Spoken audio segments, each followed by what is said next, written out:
price of a single Bitcoin has climbed above $100,000 for the first time. Bitcoin climbs to its highest level since late February. The United States and China have reached an agreement to slash tariffs on each other's goods, complete with a 90-day pause for future negotiation. I want crypto. I think crypto is important because if we don't do it, China's going to. And it's new. It's very popular. It's very hot. If you look at the market, when the market went down, that stayed much stronger than other aspects of the market.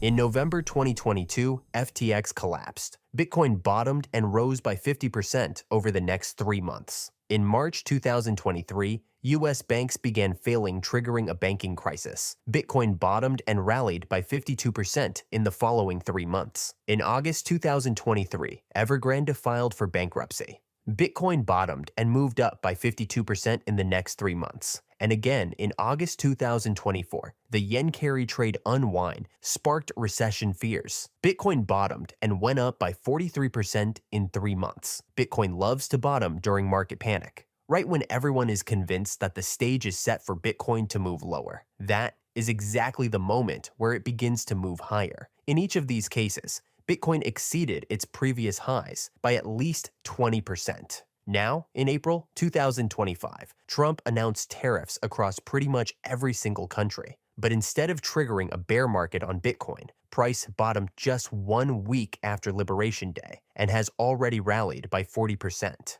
If Bitcoin were to move 20% above its previous highs today, it would mean a rise to $130,000. But some people are still calling today's rally a dead cat bounce. So the big question now is whether we can actually expect this rally to keep going. Since the beginning of this bull run in 2023, Bitcoin has outperformed every other major financial asset. It has delivered 240% more than gold, outpaced the S&P 500 by nearly 300%, and outperformed U.S. Treasury bonds by more than 600%. What's even more notable is Bitcoin's behavior after the recent bottom in April, following the Liberation Day low. Rather than following the traditional path of a risk asset and lagging during periods of heightened uncertainty, Bitcoin took the lead during the rally. This divergence is precisely why skepticism around the current rally remains elevated.